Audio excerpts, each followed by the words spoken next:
Hi, Ellie. Hello. Hello, hello. So yeah, straight to the point.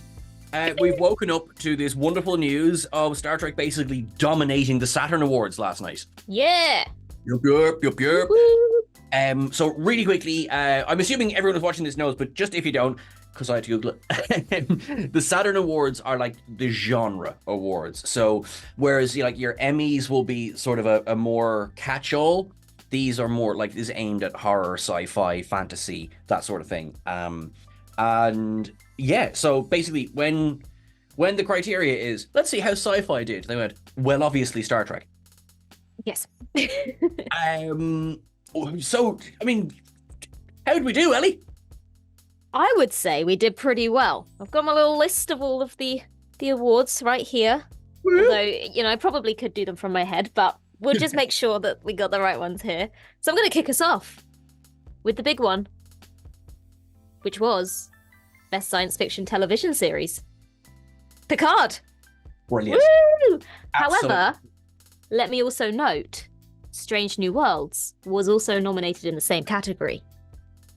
Like how good is that? Because the fact that Strange New Worlds was also, I had to think about this. The fact that Strange New Worlds also nominated for Best Sci-Fi Series, for me, kind of, that maybe I did. Oh, maybe Picard got the nomination because it's the last series. All right, let's give it to Star Trek. No, Strange New Worlds got nominated as well, and spoiler, Lower Decks got nominated for Best Animated Series as well. Like, hello, Star Trek doing very well in 2023. I tell you what else was really lovely as well was listening to Terry Metallis's speech. Yes. It really highlights how important Star Trek is to him personally, how much of himself and his soul went into creating this third season, but also just the gratitude that he had for all of those people standing around him. Like we've made the joke before that season 3 of Picard is season 5 of 12 Monkeys, but there was just this lovely feeling, the fact that Aaron and Amanda, presented the award to Terry, and of course you've got Todd Stashwick up on stage as well, you've got Christopher Monfett up on stage as well. Like, this definitely feels like a sort of a full circle moment almost, as well as, and if you've never watched an episode of 12 Monkeys, it's still a fantastic moment for Star Trek. Yeah, absolutely. Oh, I feel so proud.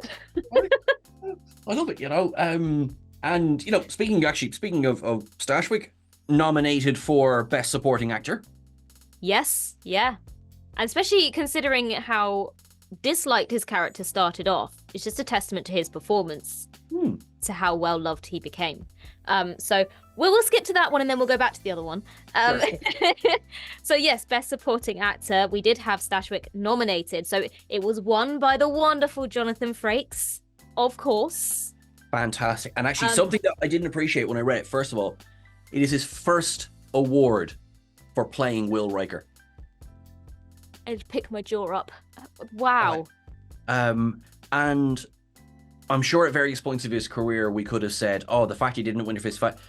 I love that he got it for this. Yeah, I think this is one of the best interpretations or, depictions of Will Riker in Star Trek. So he wasn't actually there, so Marina Sirtis accepted that award on his behalf, which I think is just lovely. But this category in particular was dominated by Star Trek actors. So Frakes won, obviously, but we also had Ethan Peck nominated. We had Ed Speleers and Todd Stashwick. That's 4 out of the 7 nominees for that category as Star Trek actors, which I think is very impressive. That's fabulous.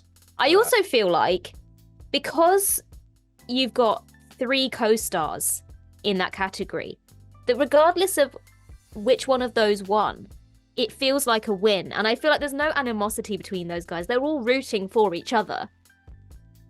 Because that's it. I mean, like, it's if one of them wins, they all win. Because Picard.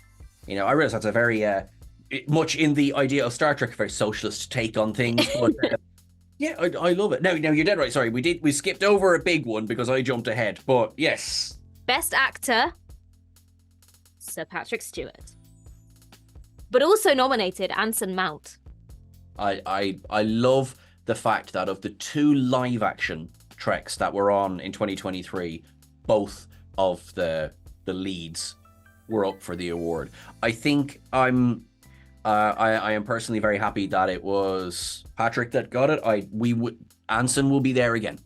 Do you know what I mean? I think like we've seen him season 2 already nominated for Best Actor in a series. I have a feeling that season 3 and hopefully more, you know, his day will come.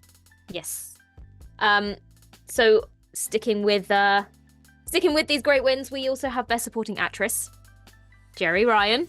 Yes. McQueen. But also nominated again, we have Jess Bush and Celia Rose Gooding. So more Strange New Worlds recognition.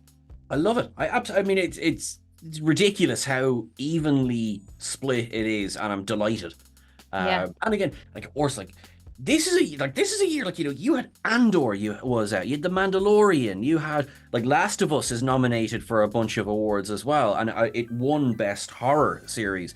But I mean, there is serious competition in 2023. Mm-hmm. Actually, it's funny you should say that, because I'm just going to jump back to the Best Actor. I think a lot of people would have expected Pedro Pascal to have taken that award home. That is because not only is he very, very good in the role, he is also the internet's favorite person. Yeah. And which I think makes it even more of a testament to Patrick Stewart's portrayal of Picard, that he was able to win over such a popular actor and character at the moment. Absolutely. And of course, it doesn't end there. No, it doesn't end there. So this is the category that I feel as though surprised me the most in how the results came. So, Best Guest Star. Paul Wesley won that for his portrayal of Kirk in Strange New Worlds. So a win for Strange New Worlds there. So woohoo! Woohoo! Yep. But also in that category was Amanda Plummer. And I feel as though, not that I don't think Paul Wesley deserves an award for his portrayal, but I would have put my money on Amanda Plummer winning in that category. I think of those two as well, because we spoke about this earlier, that for whatever in my head, I had Paul Wesley more in the guest actor camp as opposed. Do you mean supporting actor? That's the very supporting actor camp.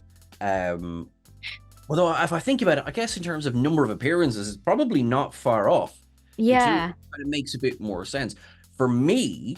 And I will run the risk of losing my job as I say this, but my money would have been on Nick Offerman to take it for The Last of Us. So I'm delighted Star Trek got it, don't get me wrong. I've just had a thought, because we were just saying how strange it is to kind of go, well, is he a guest or a supporting actor?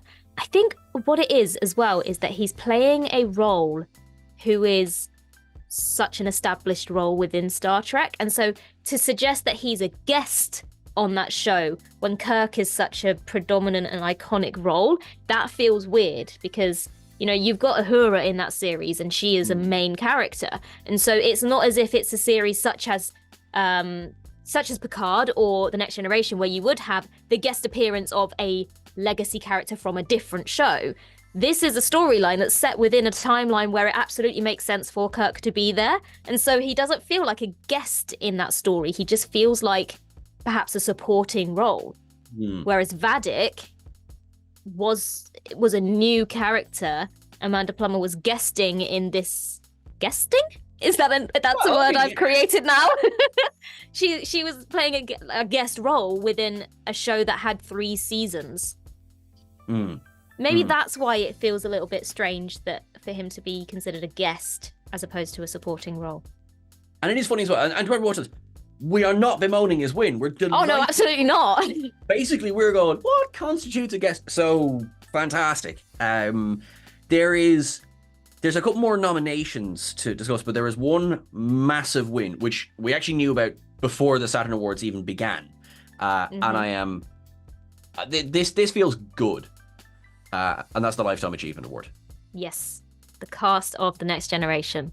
It just feels right. I mean, it feels right anyway, but I mean, if you think about it, like, Next Generation went off the air in 1994, Nemesis was 2002, and here we are in 2024 now, celebrating this cast. It's just bonkers. I'm delighted they got it. They absolutely deserved it. I just don't want it to be the end. No. It almost feels like they've only now got this recognition. But I guess that's a testament to what season 3 of Picard did, that The Next Generation was such a success at the time, but all these years later they've managed to kind of re-establish and revitalize this love for this show that's been off the air for decades. And maybe that's the lifetime achievement element of what they've achieved. Is I just said achievement and achieved in the same sentence, and now my brain hurts. But yeah, I think maybe that's where this award really comes into play. It's that not only did they have such a success back then, but they've managed to revitalize it now. No, I love it. And if that's, let's say that is the criteria, I think it's wonderful. And then I think it's wonderful that it got Best Show and Lifetime, because I think the creatives behind Picard season 3, are owed as much in terms of revitalizing and bringing everything back. And it's nice to celebrate, right, there's the cast, without whom we wouldn't really care about these characters, really. Okay, that's a big thing to say, but anyway. Then you've got the people who physically made the show. So it was a warm feeling now waking up this morning seeing all that. Because obviously time zones. So, but what else? A couple more nominated. I mentioned already that Lower Decks was not left out. It was nominated for animated series, which I was delighted about. And cheeky little plug here, I will be sitting down with the wonderful Mike McMahon in a little while, so I will be congratulating him over that nomination, which is fantastic. And the other one, and this is funny because I do want people to notice this, it just got tucked away at one of the best 4K home edition releases, Star Trek the Motion Picture, the director's edition. And this is something that we feel like we're really happy about, because we've done the ups and downs for it. It's it's a wonderful presentation. Do not operate heavy machinery while you're watching this film, but it is gorgeous, absolutely gorgeous, and it's a fabulous home release. So I'm really happy that it was nominated there as well. But there was another award ceremony last night. There was. I'm glad you mentioned that. So I'm gonna skip over to some other awards, non-Saturn related. So first of all, we have another win for Picard, the Movie Music UK Awards 2023. Stephen Barton and Frederick Wiedmann walked away with the award there for the season 3 soundtrack. Fabulous. And not Star Trek related, but in relation to the wonderful Stephen Barton, it was also the Grammys.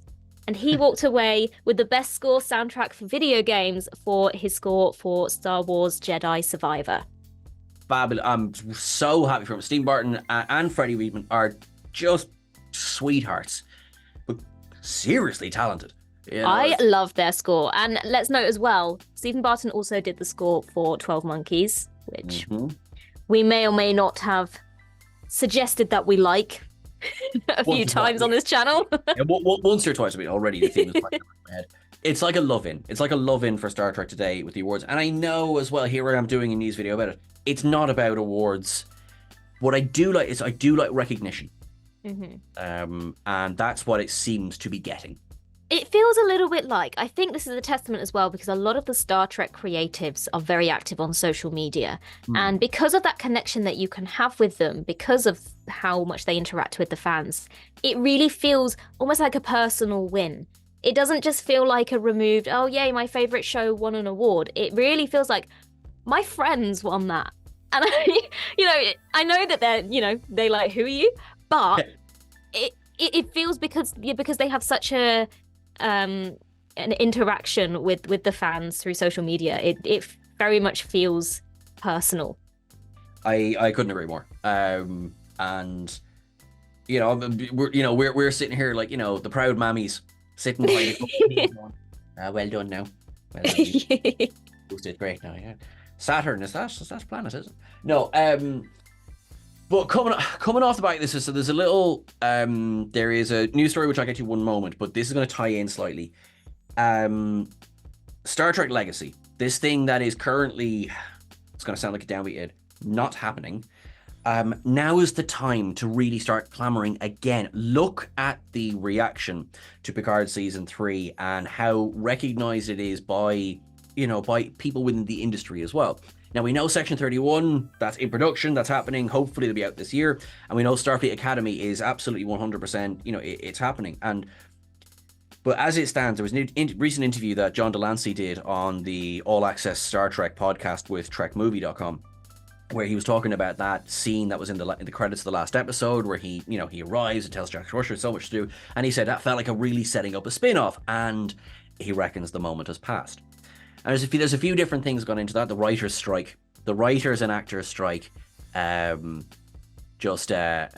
came up right at the wrong moment. Yeah, I definitely feel like the discussions off the back of the success of Picard season 3, which, let's be honest, I don't think they expected quite the reception that it actually got. But I think the discussions about where to move forward from that would have happened right as the strikes began and couldn't happen. That's it. And like, look, again, we have very often and will continue to massively supported the strikes, supported the reasons behind them. And this is just a look in the grand cosmic scheme of things. It happened when it happened. And it just so the only way, so basically what I'm saying is that now it feels like the cast have felt that perhaps what's that phrase? Strike while the iron is hot. That was a year ago. And, things change and other things get put on the slate and everyone's working. We need to be vocal. Michelle Hurd recently was talking as well about, if the fans make it known, that's how these things happen. Yeah, I mean, I think a lot of them are saying, has the moment passed? But I think if you check social media, very much still a call for it, very much still a demand for it. Fairly certain, since this morning, Star Trek Legacy is once again trending. Like, fantastic. And not to, I don't want to both undersell or overhype something. Look at Prodigy. That was a fan spearheaded campaign. It was a plane, and Prodigy was saved. And I mean, obviously, look, historically, go back, fan letter writing campaign, Bijo and John Trimble. That's how we got the original series for another season. These things make a difference. And I guess all I can say is that whenever you're talking about Picard or Star Trek in general, just make sure # Star Trek Legacy. It's the simplest. Even copy and paste it on your phone, or if that's where you tweet or social from. I sound so old. But just keep the conversation going, because the will is there behind the scenes. So the people, and with no judgment, the bean counters need to know there's going to be an audience. That's the reality of it. You like technology, don't you, Ellie? When it likes me. I think that is very fair. So Apple Vision Pro, which is, for want of a better description, the goggles that people are wearing that's allowing them to see beyond the reality. Obviously, not a new technology, but the Roddenberry Archive app has just launched on Apple Vision Pro. So what does this mean? I was very confused when I woke up to this. I was like, hold on. Didn't Roddenberry Archive show all of the bridges of all of the different ships last April? Well, I was partly right. They previewed this last year in April, which was digital recreations, digital archiving of the various bridges of the ships in Star Trek. All of the Enterprises, Voyager, Defiant, Quark's Bar, things like that. What is so cool about it is they were, so intricate, so well built. You now get to stand in them. That's the big thing with this Apple Vision Pro. I've seen some demonstrations of the graphics. I mean, this is bonkers. This really feels like the holodeck is here. Mm-hmm. One day, holodecks will exist. We are on the road. We're nearly there. We're nearly there. What with this and Disney's new treadmill thing? Yeah, I mean, treadmill's the best word for it, really, isn't it? I don't know how to describe it other than that. Paired with the VR, it's like being in your own holodeck. Like, and that's where we already are now with this technology, which is incredible. I mean, you get a 360 view of the bridge. That's the way it's designed.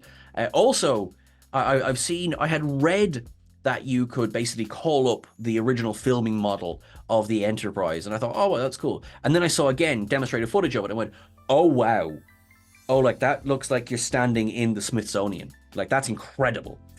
Or you can nip outside and be the weirdos like us who would stand there looking at it because you've got a one-to-one model of it. You can have the actual Enterprise sitting over you and go, that's actually quite big, isn't it? And then you have someone down the road being just like, your wand's back out again with the glasses. Let's see if she walks into traffic this time. Do not walk into traffic, people.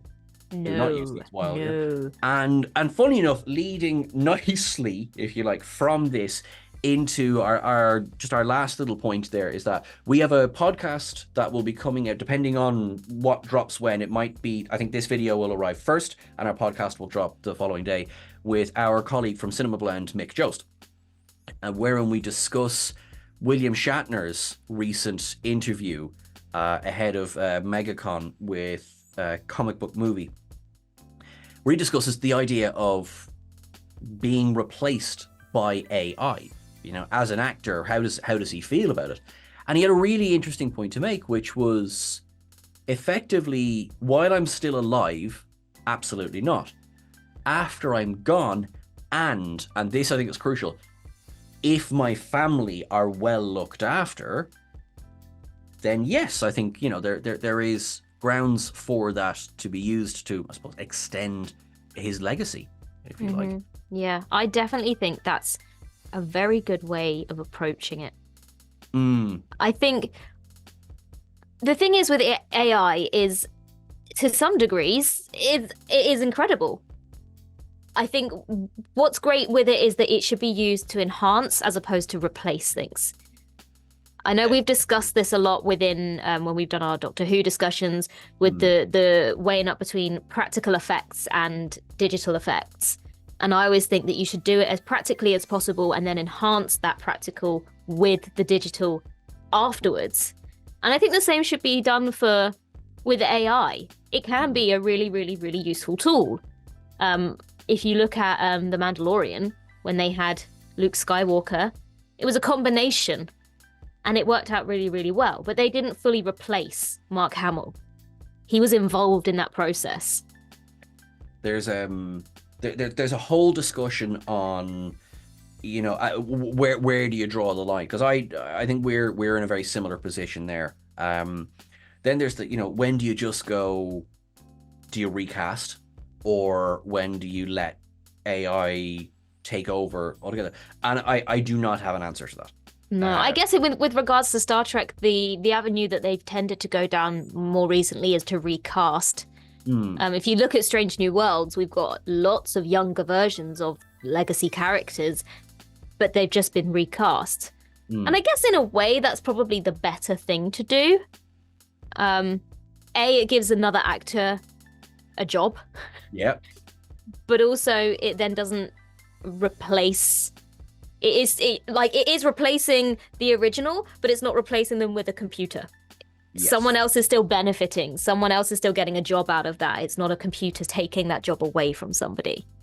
And I suppose what better franchise than Star Trek than to at least explore the ramifications of recasting versus AI versus... I mean, look at the holodeck. We're back again to, you know, we've been doing holograms and digital people for, you know, as long as I can remember. Look at the emergency medical hologram.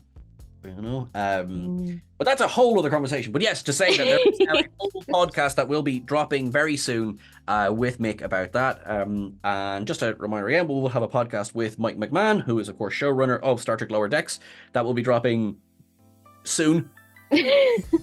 And just really quickly as well, just popped into my head. Thank you everyone who voted in our poll for the next Retro Ups and Downs.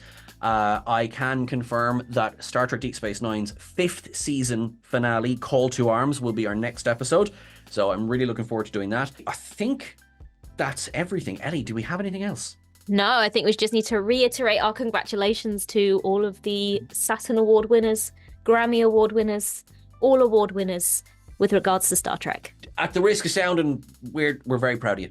You deserve this. Yes. You know?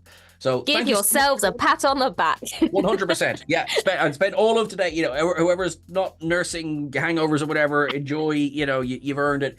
Everyone, thank you so much. Please make sure that you're following along over on Twitter, Blue Sky, and TikTok at TrekCulture. We're on Instagram at TrekCultureYT. I'm at Sean Ferrick on the various socials, at eLittleGerald on the various socials. You are awesome. You are wonderful. We are nearly at 300,000 subscribers, so thank you very much for that. Thank you. We will, of course, see you very soon. And if there is more news, we will bring it straight to you. Thanks very much, folks.